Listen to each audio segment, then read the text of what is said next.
Washington. All right, welcome back to the show, everyone. Tiger Talk Overtime here on a Thursday night, and our final segment now, as always, with Stu Donald of the Sip and Chew with Mike and Stu show. Stu, great to have you in with us tonight. It is finally here, the opening of college football. Absolutely. War Eagle, it is game week. War Eagle.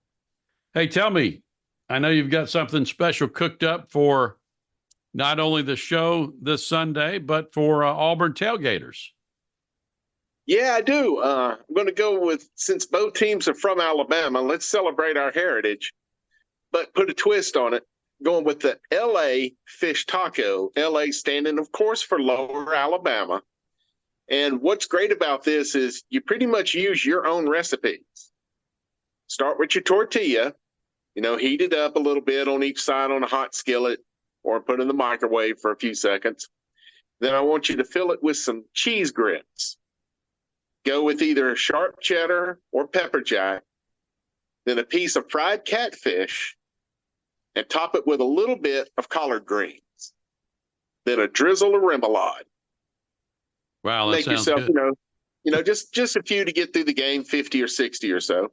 Yeah, just a small party.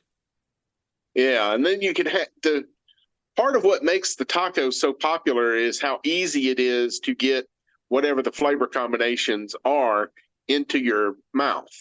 Just wrapped up in a tortilla and just kind of stick it in there. It's easy. You don't need utensils. That's right. Great for tailgating indoor or out. Yeah, especially out if you're going to drop it off. Yeah, exactly. Well, we talked a little bit about Auburn last week. So anything new you're thinking about this? I know you're going to maybe see Deuce Friday night. Yeah, Friday night. My plan is to go see Deuce. I'm toying with leaving at halftime and stopping by MGM on the way back because Gulf Shores is playing, and we got a couple of players on Gulf Shores team in the 2026 class.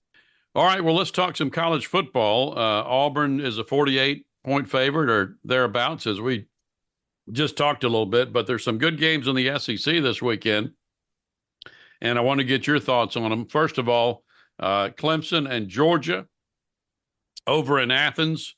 I think the Dogs are a 13.5-point favorite. I think they cover. I think Dabo Swinney is ending his career with his reluctance to participate in NIL and the transfer portal. And, he'll probably be successful for a while longer, but they're not going to compete again for a national championship. Yeah. And I just told Chuck, I don't know if you heard or not, but he ended live call-in on his coach's show this week. Yeah, that's interesting. Huh? Yeah, that's also not sitting well with the locals. So if he doesn't throw up another trophy here in the next couple of years, he could be on the hottest of seats. Mm-hmm. I think so too. Another good one in the SEC this weekend, or partially in the SEC anyway, is Miami, a 2.5-point favorite at Florida. And Coach Napier and Coach Cristobal, as we talked a few minutes ago, both could use a big W. Yeah, they could. And I think G6 Billy's going to get it. They have the toughest schedule, not just in the nation, but quite possibly the toughest schedule in history. Their last 6 games are ridiculous. Mm-hmm. Absolutely ridiculous. They could be very much improved this year and still a 4 or 5 team win. Yeah. 4 or 5 wins tops. But everything's still new and fresh. They're playing at home, and I just don't have any faith in Mario Cristobal as a coach. So you like the Gators to get off to a good start this year? Yes, I do. And then for it to fall apart about midseason. It's just such a tough schedule. It would be a lot for Georgia to handle. Florida's not Georgia yet. Yeah. Okay, we got Notre Dame playing at Texas A&M. The Aggies are a 3-point favorite. Mike Elko is our new coach. And Riley Leonard from Fairhope is the quarterback for the Irish. Yeah, well, I don't think there's going to be much luck for the Irish. Texas A&M in the heat of Texas. And honestly, I put a meme up when we started going back and forth with the Notre Dame fans about Deuce Knight. Yeah. That Notre Dame the way they see themselves is like Thor. But the way the rest of college football looks at them is Fat Thor. They are not what they used to be. They are more Joe Namath with the Rams than they are Joe Namath with the Jets. I got you. I remember those days, by the way. All right. So you got who you got there? A&M? Yeah, A&M probably by 10 or so. I don't think they're going to be world killers in their first year under Elko, but he is a good coach and they have so much talent. Notre Dame can't keep up with that. Yeah. Okay. And then Sunday we have Southern Cal at LSU, and the Bayou Bengal Tigers are a 4-point favorite right now. I can't see LSU's defense being as bad again as it was, not with that much talent.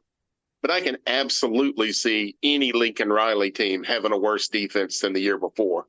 He always does. Yeah. I think Southern Cal probably puts up 35, 38 points and still loses by 3 touchdowns.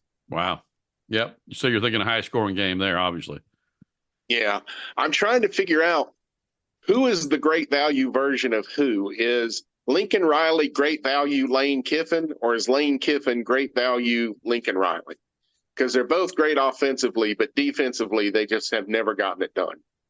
Yeah, that's a good analogy there. And how much would you kill to see Ole Miss and Southern Cal play in a bowl game? It'd be like a track meet, wouldn't it? Yep, 100 to 102. One of those NBA games, the NBA All-Star game. Well, what last weekend we did actually start college football last weekend. I see Boston College at FSU is a Monday night game this week. But what did you think of the Seminoles and Georgia Tech? Did you get to watch that one? I got to watch chunks of it. Georgia Tech is a team on the rise. They got a top 25 recruiting class right now, I believe, before Brother Hugh gets in a hold of them anyway. Yeah. But Florida State is just soft. Their defensive line was just getting blown off the ball. Their offensive line was lost. And that's where games are won and lost, is in the trenches. And if you can't play D-line or offensive line, and Auburn has proved it for about 3 or 4 years now, you're going to struggle to have any success. I think Florida State is in for a long season. All right, we'll keep tabs on the Seminoles. That is Stu Donald from the Sip and Chew Show. You can catch him Sunday here on FM Talk 106.5.